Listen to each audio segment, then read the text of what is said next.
So this DT12, they call it a DT12 transmission. So it's 12-speed transmission, and it's basically built off of a manual transmission with an electronic computer that's sensing either this actuator or your foot feed or your brake, and it's going ahead and making the manual shift for you.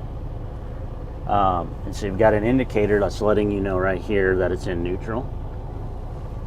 So to activate anything with the brakes release, you have to have your foot on the brake, and you just roll that into R for reverse. It uses air to make the shift, and we're in reverse 1. You just flip up to D, and you can usually hear it if the truck wasn't so noisy. There we're in first. The A is for automatic, and it's automatic economy mode. That's where it always wants to start out at. You can actually upshift. There, you can hear it. Yeah. And it went to third, or you can downshift it and get it to drop in other gears if you don't like the one that it's already in. So if we're in automatic, there's a button here that I turn on also, that if I hold in on the end of that, now it's in manual. So it won't automatically shift anymore. Right. It's automatically manual the whole time. If I just bump it again, I'm back to the auto mode. They also have, to start out, with my foot on the brake, obviously to make it go into gear, it's also got a clutch inside the transmission.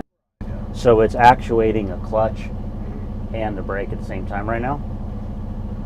So if I go from the brake over to the foot feet, I'm telling the computer let up on the clutch. So as I start to touch the foot feet, it's basically going to be letting up on the clutch pedal. And then once that clutch is all the way out, then it goes, okay, now I'm foot feet, now I'm a gas pedal. So what we found is a lot of people that are not used to this, they'll go to the foot feet and they'll jump in and they'll push on the pedal pretty hard. And what'll happen is it dumps the clutch, and then it gives that whole pedal that's already down this far foot feet power, and then they're spinning tires. And so it's really, really smooth. You barely touch it. You won't even hardly see my foot move. And then I can tell it's out all the way as soon as I hear the RPMs kick in. And now I can get it foot feet. I've heard stories that people will actually burn out clutches. Oh, yeah. In these. We've never had that happen, but the other thing this transmission has is they have what's called creep mode. So it goes super slow. It only works in first and then reverse 1. So let me see if I can get it to actuate it. The trick to it is to get it to let out on the clutch, engage the clutch actuator, and then don't touch the foot feet. Don't give it any pedal. And it's just crawling like this. Yeah, it's in gear. It's actually slipping the clutch. So you don't want to do this forever, but you can go, I can stop, and I can just let off the pedal again and see it let it out for me automatically. It'll do it again. It'll do that all day long between reverse and first. As long as I don't touch the gas pedal again, it'll keep doing that. Now, you don't want to do it forever because, like I say, it is kind of slipping on the clutch to make it go that smooth and slow. But the computer's actually handling everything for me. To get out of this creep mode right now, all I do is hit this gas pedal. It canceled it. I got you. Now it's back to normal. So that's how creep mode works. That works really good for if you're something tight and you're just trying to ease in something or whatever. So as I give it gas, obviously it's giving it RPM, but it's also trying to decide if it should shift or not. Like that, just shifted to second. Now so you got options. You either just kind of got to let off the gas so it doesn't have too much RPM to shift. But if I had a trailer on with a load, I need to give it a little RPM if I was, say, coming back up this hill. So that's why sometimes I'll lock it in the manual. That way I can give it a little RPM without it upshifting. Gives me a little more control. Some companies won't engage their manual mode, and I think if you can train it correctly, it's a major advantage. It's not I'm trying to drive the truck in manual, it just gives me some control like now. Instead of it upshifting to third, next thing you know we're going 20 miles an hour down that hill. Biggest thing is always paying attention to what gear it is on the display. So it's not 100% hands off. because it's going to try to figure out what gear it wants to be in compared to what it did last. If I don't like see, like right now, if I wanted it to shift right there and it's not, and I'm like, well, you could have shifted, I can just override it by pushing up on the plunger. And I'll actually let up just a little bit. I'll let up on the pedal just very subtly as it's getting ready to shift, and it's not so jerky. It's helping the transmission shift smoother. It'll automatically downshift as I brake. If I touch the foot feet again like that, it'll downshift the rest of the way. There, figured it out. So what the truck does is the computer's trying to analyze how much gas pedal I'm giving it, which I'm barely touching it. And it's trying to figure out how hard the momentum is to do. Obviously we're bobtailing, so it's not taking any power.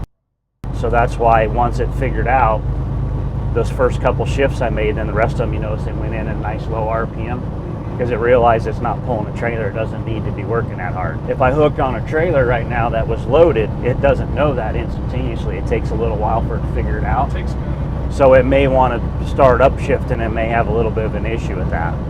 You can go between automatic and manual mode at any time while going down the road. You just got to, if I hold in on it, now it says 12 manual, bump it, now I'm back to 12 automatic. I teach everybody right out of the gate to do it in manual mode. I'll do it up here in just a second. They actually have something called descent control, which we teach after everybody's pretty familiar with the transmission, because it's a little bit tricky. But yeah, if I was going down a big hill, and we're going to run the Jakes, and we're going to be a big enough hill that we need to keep it locked into gear, I'll go to manual mode. That way it's locked into whatever gear I choose. And then this is your Jake. So there's stage 1, 2, and 3. So there'll be stage 3 on manual. And then I'm 100% in control of my shifts. These have a really good Jake brake. Now if I was just slowing up to an off-ramp or any other controlled slowdown, I wouldn't have to use manual mode. I could just go ahead and let the transmission do everything, but I only do that in Jake 1 or 2, because number 3 is way too aggressive. So Jake 1, it'll start jaking to see it downshifting because it thinks we're trying to stop. If I don't touch the brakes, it won't be as aggressive. If I start braking, it'll start downshifting more aggressively. So that was just stage 1 Jake brake. Stage 2 would be a little more aggressive than that. Stage 3 is ridiculous. I don't run stage 3 in automatic mode ever. It's kind of an emergency stop because it doesn't know why you're throwing on full Jakes. And so it'll actually drop from 12th gear right now clear to 10th. And you'll end up hitting 2300 RPM on them. So we don't run that kind of RPMs through them because I'm always worried about dropping a valve or any transmission wear. They're built better than that. They're not supposed to be an issue, but I just find that to be just too crazy. Doesn't need to be that aggressive. But if, like I said, if you go to manual mode, then you've got control. You can go ahead and do it. But yeah, I mean, it'll literally, how I describe stage 3 Jake brake in automatic mode is if there's a little kid in the middle of this highway right now and I got to figure out how to stop. It's that nasty.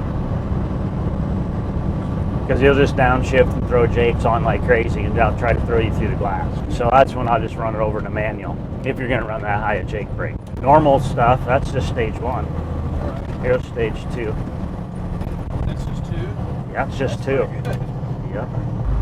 The thing that I like to do when I am using the Jake brake to slow down is as the RPMs drop, it downshifts the next gear, right? Right.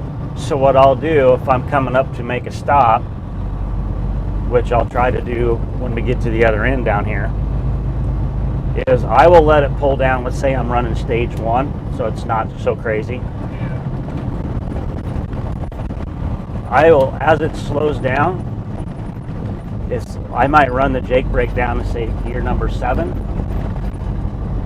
but I don't want the Jake brake to go down to gear number 6, but I want the transmission to give me one more downshift. Yeah. I'll watch the transmission, and when it downshifts to gear number 6, before the Jake brake comes in, Right. I'll flip the Jake off, but I'll use it to give me the downshift of the gear. E-coast. So when you're cruising along and I let off the gas pedal, the transmission realizes that it doesn't need to send any power to the tires to make it go down the road. Yeah. Or if I set the cruise control, there's it set at 60 miles an hour, and we come over a little hill and it realizes it doesn't need to send any power to the drive tires to make it go 60 miles an hour. What it'll do is the transmission will kick into neutral basically. It's not really neutral, but it's doing it through the clutch. And so the RPMs will go clear down to idle while going down the road, and this thing will say E-coast. And it's doing that to give fuel mileage Right. because it's not needing to send any engine RPMs to the driveline. It'll do that all day going down the road. Almost like But these trucks have is if I'm not using the Jake brake, I'm just coming up and I'm going to go slow down, Yeah. and I'm on the brakes. If I'm on the brakes way early and I'm slowly approaching my slowdown, it'll downshift nice and catch them all. Yeah. But if you come up to it too fast Okay. and then you're on the brakes fairly firm, it's going to downshift for a while, but then pretty soon it goes, no, I can't keep up with you. And it's basically just going to clutch it. Yeah. So you'll look down and realize it's no longer downshifting anymore. It might be in 7th gear and it just goes down to idle. As you're braking up to the corner, It's like being in the clutch. it's basically like you're holding in on the clutch. So you're going down the road, rolling up there with the clutch pushed in. Right. I try to stay away from that, but a trick to do to force it to downshift and go ahead and get it into gear so you've got a control, because as you're doing that all the way through the corner, you want control to start pulling out of that corner, right? Right. And it's in too high of gear. Right. So what I'll do is I'll actually brake with my left foot. Nice. People don't pay attention. He just pulled her out in front of you, didn't he? I'll brake with my left foot, and I will go over and I'll just rest my right foot on the foot feet and I'll barely touch it, and it'll downshift. It'll catch the gear. I don't know if I can. I'll try to do it up here at the stop sign. I'll come up a little faster than I should. I'll start braking. There. Nope. I got you. Right there at the end. See, I forced it to go from 7th to 5th. All I did is I barely touched the foot feet. Just barely. You're still making it do the same things. You're still communicating when you want to shift. You're still paying attention to the gear. I mean, there's You just don't have to move your arm anymore. there's a lot of What's cool about that is then if you are out on the road, use cruise as much as you can. You'll get better fuel mileage, and it's still going to downshift even on cruise. You can just kick back and observe traffic and watch for safety issues, and it'll take care of the rest. You'll hit such high RPMs, I might even get an email from Virtual Tech telling me the warning. Yeah. Because I've seen it do it so many times, it's going to try to go up that driveway in the yard in 5th. I override it.